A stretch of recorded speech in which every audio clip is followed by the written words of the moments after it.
तो भारतीय बाजारों में बढ़िया रिकवरी आते हुए दिखाई पड़ी है। पहले शुरुआत करेंगे एडवांस डिक्लाइन के नंबर्स के साथ, जिसमें एक बढ़िया एडवांसेस अब आपको दिखाई पड़ेंगे कंपैरेटिवली डिक्लाइंस के। निफ्टी डे हाई के आसपास है, 48 अंकों के आसपास की बढ़त वहां पर देखने को मिल रही है, लेकिन एडवांस डिक्लाइन में करीब करीब 1800 शेयर ऐसे हैं जो कि तेजी के साथ कामकाज करते हुए लीड कर रहे हैं। निफ्टी बैंक और हैवी वेट्स स्पेशली एडवांस के 1600 साढ़े 1600 शेयर तेजी में है। एडवांसेस तादाद थोड़ी बड़ी है, करीब 1400 थे थोड़ी देर पहले, अब 16 साढ़े 1600 है और 1300 शेयरों में बिकवाली देखने को मिल रही है। की कंट्रीब्यूटर लेकर आए क्योंकि आज रिलायंस इंडस्ट्रीज ने कमान संभाली है और निचले स्तरों से वहां पर रिकवरी आई, जिसने मार्केट की तेजी को ड्राइव किया और फॉलो अप बाइंग हुई निफ्टी बैंक के अंदर, जिसका भी इंपैक्ट आपको दिखाई पड़ेगा। तो की कंट्रीब्यूटर में आपको दिखाई पड़ेगा रिलायंस इंडस्ट्रीज, साथ साथ आईटीसी जैसे हेवी वेट जो कि एफएमसीजी से हैं, नेस्ले जो कि आज पार्टिसिपेट कर रहा है, और प्लस बैंक्स, ये बैंकिंग कंट्रीब्यूटर, एसबीआई जैसे नाम, रिलायंस, आईटीसी, एसबीआई, एनटीपीसी, कुछ ऐसे नाम जो कि मेजरली मार्केट को सपोर्ट प्रोवाइड करा रहा है। प्रेशर है आईटी में, प्रॉफिट टेकिंग कह लीजिए, टीसीएस, इन्फोसिस, एचसीएल, ये कुछ ऐसे नाम है जहां पर थोड़ी बहुत प्रॉफिट टेकिंग आते हुए दिखाई पड़ रही है। एलकेपी सिक्योरिटीज के रूपक डे हमारे साथ मौजूद हैं बातचीत करने के लिए। रूपक जी नमस्कार, स्वागत है कार्यक्रम में। पहले तो मार्केट्स को लेकर आपका एक टेक चाहूंगा। बाजार में लोअर लेवल से अच्छी रिकवरी आई है, लेड बाय हैवी वेट्स, तो आप कैसे रीड कर रहे हो मार्केट्स को? देखिए, जिस हिसाब से मार्केट 21,350 के आसपास से रिकवरी दिया, मेरे ख्याल से 21,350 फॉर वेरी शॉर्ट टर्म एक क्रूशियल सपोर्ट हो जाएगा। तो जब तक मार्केट इस लेवल के ऊपर है तब तक निफ्टी में स्ट्रेंथ बने रहेगा और 21,500 के ऊपर एक सिग्निफिकेंट ब्रेकआउट आता है, मतलब डिसाइसिव ब्रेकआउट आता है तो 22,000 तक निफ्टी जा सकता है शॉर्ट टर्म में। और बैंक निफ्टी के लेवल्स रहेगा 48,000 के ऊपर अच्छी खासी शॉर्ट कवरिंग आएगा कॉल साइड में। तो मेरे ख्याल से 48,000 के ऊपर बैंक निफ्टी जम के सपोर्ट करेगा निफ्टी को।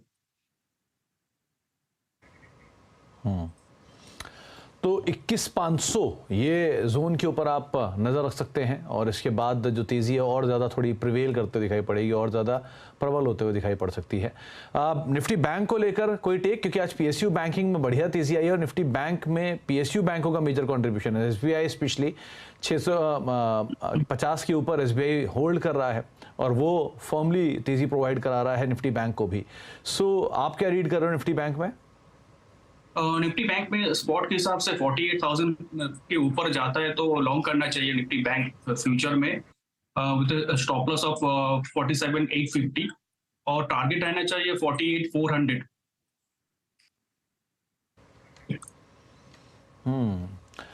48,400 ये निफ्टी बैंक के लिए नए टारगेट्स जो कि रूपक को दिखाई पड़ रहे हैं। रूपक, अब इंडिविजुअल स्टॉक्स कहां पर आपकी नजर है, कहां लॉन्ग हो आप, कहां शॉर्ट हो? जैसा कि आपने कहा कि पीएसयू स्टॉक में बाइंग दिख रहा है तो मेरे हिसाब से आईओबी में बाइंग करना चाहिए। स्टॉक में अच्छे मोमेंटम आ गए और 4550 का स्टॉप लॉस में स्टॉक को बाई करना चाहिए फॉर ए टारगेट ऑफ 4870।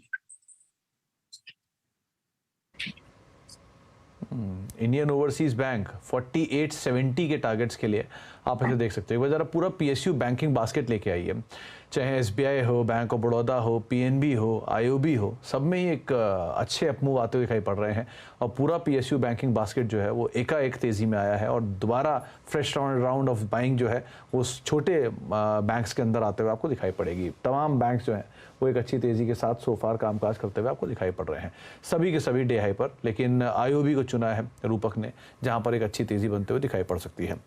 अच्छा, मिड कैप स्टॉक्स के ऊपर रुख कर लेते हैं, कहां पर एक अच्छी बाइंग आते हुए दिखाई पड़ रही है, कौन कौन से मिड कैप के टॉप गेनर्स यहां पर देखने को मिल रहे हैं। सबसे पहले एफएमसीजी शेयरों में एक बढ़िया तेजी है, जिसमें ज्योति लैब 2.5% ऊपर, वरुण बेवरेजेस 1160 के जोन्स में करीब 2.5% तेजी यहां पर है, गोदरेज कंज्यूमर 2% ऊपर है।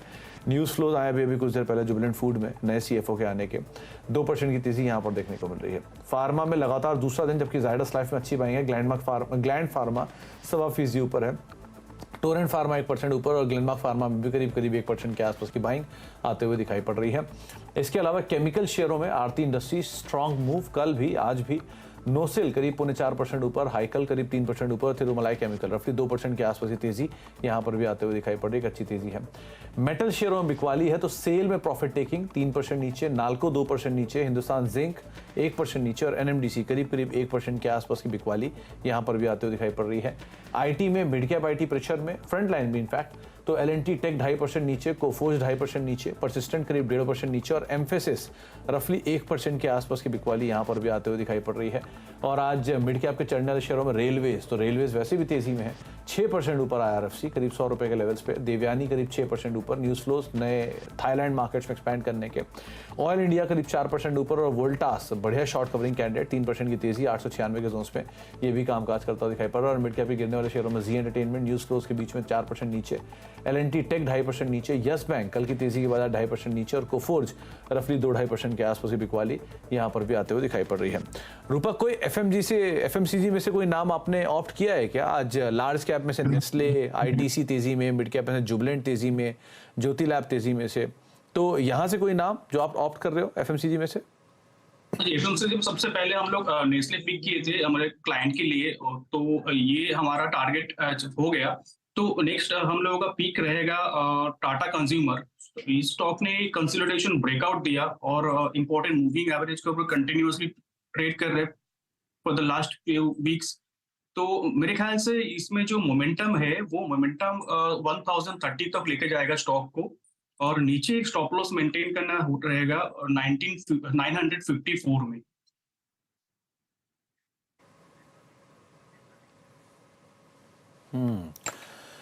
तो नेस्ले जिसके टारगेट्स अचीव होते हुए दिखाई पड़ रहे हैं रूपक को, लेकिन FMCG स्पेस में जो पिक है वो अभी भी यहाँ पर लगातार मेंटेन है। अब आगे भी हम रूपक से बातचीत करेंगे, लेकिन लोकसभा में कल नया टेलीकॉम बिल तो पेश हो गया है, लेकिन अब सवाल पैदा होता है कि इसमें ग्राहकों के लिए क्या है और इससे कैसे आपकी और हमारी ज़िंदगी में बदलाव होने वाला है। इस पर और डिटेल लेते हैं। असीम हमारे साथ मौजूद भी हैं। तो असीम, पहली चीज़ तो आप ये बताएं कि जो लोकसभा में कल टेलीकॉम बिल पेश हुआ, इसमें आम ग्राहकों के लिए क्या है, कैसे वो इस बिल को देखें, क्या इम्प्लीकेशन रहेंगे, उन पर किस तरह का इम्पैक्ट आएगा? देखिए, लोकसभा में ये नया टेलीकॉम बिल पेश हो गया है। अब आम आदमी इससे क्या एक्सपेक्ट करे वो बताना सबसे ज़्यादा ज़रूरी है। खासतौर पे कि अभी लोगों को अनचाही कॉल्स बहुत परेशान करते हैं। ट्राई ने काफ़ी कोशिश की उसको रोकने की, लेकिन अभी तक इसके ऊपर रोक नहीं लग पाई है।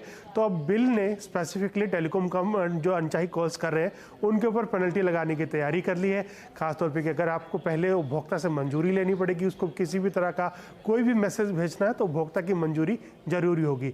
अगर आप वो लेते हैं उसके बाद अनचाही कॉल्स अगर आती हैं उपभोक्ता को, तो पहली बार में ये जुर्माना 50,000 रुपये होगा, लेकिन जैसे जैसे आप आगे बढ़ते जाएंगे जुर्माना भी बढ़ करके 2 लाख रुपए हो जाएगा। और इसके साथ साथ जितने भी उसके पास टेलीकॉम रिसोर्सेज होंगे अनचाही कॉल करने वाले के पास, वो सारे रिसोर्सेज बंद हो जाएंगे।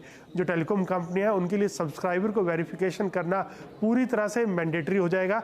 यानी कि अब बायोमेट्रिक्स वेरिफिकेशन उपभोक्ता का होगा, चाहे वो आईरिस के जरिए हो या फिर उसके बायोमेट्रिक्स के जरिए हो। तो ये सारी चीज़ें, एक और सबसे बड़ी चीज़ कि टेलीकॉम इंफ्रास्ट्रक्चर को काफ़ी क्रिटिकल यहाँ पर मान लिया गया है। कोई उसको नुकसान पहुँचाता है, कोई उसके अंदर हैकिंग करता है या फिर उसको टावर को नुकसान पहुँचाता है, फाइबर को काटता है, तो उसके लिए भी यहाँ पर सजा का प्रावधान दिया गया है।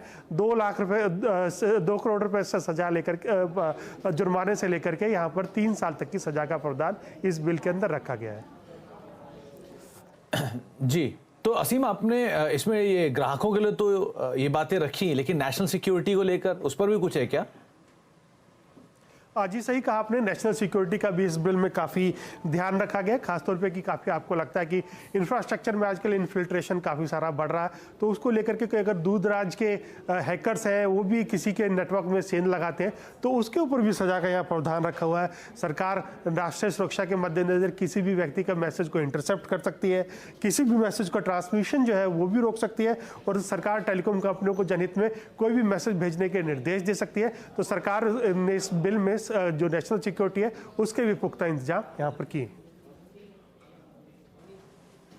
चलिए, तो किस तरह के नेशनल सिक्योरिटी और किस तरह ग्राहकों पर इसका इम्प्लीकेशन होगा, जो कि आपको असीम बता रहे हैं, एक इंपॉर्टेंट बिल जो कि टेलीकॉम से रिलेटेड है, सेक्टर से रिलेटेड है, उसके ऊपर हम बातचीत कर रहे थे। ब्रेक का वक्त हो गया है, ब्रेक के बाद लौटते हैं। कुछ और स्टॉक्स भी हैं जिनके ऊपर हम चर्चा करेंगे आज, खास तौर से जो बजिंग है, और दूसरा रूपक से कुछ और स्टॉक्स पे बातचीत होगी छोटे से ब्रेक के उस पार।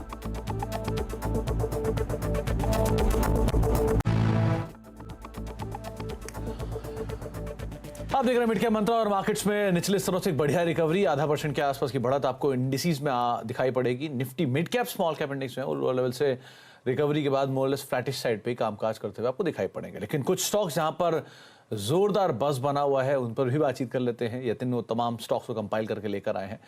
तो यतिन, कौन कौन से स्टॉक्स जिनके ऊपर आज एक अच्छी न्यूज फ्लोज हैं और एक अच्छा बस बनता हुआ दिखाई पड़ रहा है? Good afternoon Sumit. तो अगर हम बात करें मार्केट्स की तो बहुत सारे स्टॉक्स आज बजिंग लिस्ट में है। सबसे पहले बात करेंगे शंकरा बिल्डिंग प्रोडक्ट्स की। कंपनी ने स्कीम ऑफ अरेंजमेंट यानी डीमर्जर का ऐलान किया है, जहां आपको 1:1 के रेशियो में बिल्डिंग प्रोडक्ट्स और ट्रेडिंग बिजनेस के शेयर्स मिलेंगे और इस अनाउंसमेंट के बाद शेयर में लगभग 7-8% का मूव आपको दिखाई पड़ रहा है। इसके अलावा देवयानी इंटरनेशनल, ये KFC की फ्रेंचाइज, दूसरे KFC की फ्रेंचाइज थाईलैंड में, उसका एक्विजिशन करने वाली है और इस एक्विजिशन न्यूज़ के बाद शेयर में लगभग 5.5% का मूव आता हुआ दिखाई पड़ रहा है। इसके अलावा केन्स टेक्नोलॉजीज, ये भी स्टॉक फोकस में है। CNBC आवाज़ की खबर पर मुहर लगती हुई और QIP कंपनी ने लॉन्च किया 1400 करोड़ रुपए का और QIP लॉन्च के चलते शेयर में लगभग 5.5% का मूव आपको दिखाई पड़ रहा है। इसके अलावा JTL इंडस्ट्रीज प्रमोटर्स यहाँ 2 करोड़ शेयर्स का प्रेफरेंशियल इशू करेंगे 470 रुपये प्रति शेयर पे, यानी करंट मार्केट प्राइस से थोड़े प्रीमियम पे। और इस फंड रेजिंग के अनाउंसमेंट के बाद शेयर में लगभग 3-4% का मूव। और आखिर में अपोलो टायर्स, यहाँ 4.5% से थोड़ी ज़्यादा इक्विटी आपको ट्रेड होती हुई दिखाई पड़ी ब्लॉक विंडो में। जानकारी के हिसाब से और सूत्रों के हिसाब से वॉबक पिंकस की एंटिटीज़ ने ये शेयर बेचे हैं। 3-4% गैप अप हुआ था, लेकिन थोड़ा बहुत गैप अप में सेलिंग आती हुई दिखाई पड़ रही है और शेयर लगभग अभी भी 1% के गेन के साथ ट्रेड करता हुआ नजर पड़ रहा है। तो तमाम वो स्टॉक्स जहां पर news flows driven, trigger driven एक अच्छा अपमूव बनता दिखाई पड़ रहा है। शंकरा बिल्डिंग करीब 8% ऊपर कामकाज करते हुए, केन्स 6% ऊपर है, JTL करीब 4% ऊपर, अपोलो टायर फ्लैट है, लेकिन देवयानी 6% की बढ़िया तेजी यहाँ पर भी आते हुए दिखाई पड़ रही है। वैसे भी एक टेलविंड मिल रहा है FMCG का, तो तमाम QSR कंपनियां जैसे कि वरुण बेवरेजेस हो गया, जैसे कि देवयानी हो गया, कि देवयानी का अपमूव है तो वरुण में भी अपमूव है, और साथ साथ जुबलेंट जैसे स्टॉक भी एक अच्छी तेजी के साथ आज कामकाज करते हुए दिखाई पड़ रहा था। पूरे FMCG पैक में भी एक अच्छी तेजी बनते हुए दिखाई पड़ रही है, तो उसका भी इम्पैक्ट आप मान के चल सकते हैं। तो रूपा, कोई राय आपकी देवयानी इंटरनेशनल पे करीब 6% की तेजी देखने को मिल रही है? जी हाँ, देवयानी रिसेंट जो डेली चार्ट है उसके ऊपर जो 200 डेज मूविंग एवरेज के ऊपर आज ब्रेकआउट दिया विद वॉल्यूम। तो मेरे ख्याल से जो मोमेंटम आज क्रिएट हुआ ये कंटिन्यू रहेगा till the time it is trading above 188। तो 188 का स्टॉप लॉस में एक इसको बाय किया जा सकता है या होल्ड किया जा सकता है for a target of 215 kind of levels के लिए। 215 के टारगेट्स के लिए आप इसे एक बार को लॉन्ग साइड पर देख सकते हैं। बहुत शुक्रिया रूपक हमारे साथ मौजूद रहने के लिए और बातचीत करने के लिए बाजार को लेकर भी। लेकिन जाने से पहले खिलाड़ी अपडेट, जहां पर इस हफ्ते हमारे साथ रत्नेश गोयल हैं, या सिक्योरिटीज़ के अमित त्रिवेदी हैं, और SSG फाइनेंस के विरल छेड़ा हमारे साथ पार्टिसिपेट कर रहे हैं। इसमें RCTC एक रत्नेशी कॉल थी जहां पर वो प्रॉफिट बुक करके चले गए हैं। 902 रुपये के आसपास उन्होंने प्रॉफिट बुक किए हैं। 980 के टारगेट्स के लिए उन्होंने खरीदारी कर चलने की राय दी थी। एक बढ़िया अपमूव में स्टॉक ऑलरेडी काम काज कर रहा है। विरल ने हिंदुस्तान कॉपर दिया था, वहाँ पर ही प्रॉफिट्स बुक कर लिया 204-205 रुपये के आसपास। 214 रुपये का उन्होंने टारगेट दिया था, यहाँ पर भी 188 का स्टॉप लॉस था। जो मुनाफा मीटर यानी कि जो पोजीशनिंग है सो फार प्रॉफिट्स की, वो आपकी स्क्रीन पर है। रत्नेश लीड कर रहे हैं 7.25% के पॉजिटिव रिटर्न के साथ। विरल करीब 3.5% का पॉजिटिव रिटर्न उनके अकाउंट में भी देखने को मिल रहा है, और अमित का रिटर्न मोरलेस नेगेटिव साइड पे, फ्लैट टू नेगेटिव साइड पर आता हुआ दिखाई पड़ रहा है। लेकिन सो फार रत्नेश लीड करते हुए दिखाई पड़ रहे हैं। ब्रेक का वक्त है, लेकिन ब्रेक के उस पार आप आज नो योर कंपनी में जानेंगे नए IPO की जो शुरुआत हो रही है उसकी मैनेजमेंट से आज आप बातचीत करते हुए देखेंगे, जहां पर हमारे साथ मुफ्ती का मैनेजमेंट, मुफ्ती जीन्स का मैनेजमेंट यानी क्रेडो ब्रांड्स, जो कि इसकी ओनर है कमल खुशलानी साहब, जो कि कंपनी के CMD हैं, और रसिक मित्तल सर जो कि कंपनी के CFO हैं, उनसे आप बातचीत होते हुए देखेंगे थोड़ी देर में नो योर कंपनी में। फिलहाल इस कार्यक्रम में इतना ही। नमस्कार।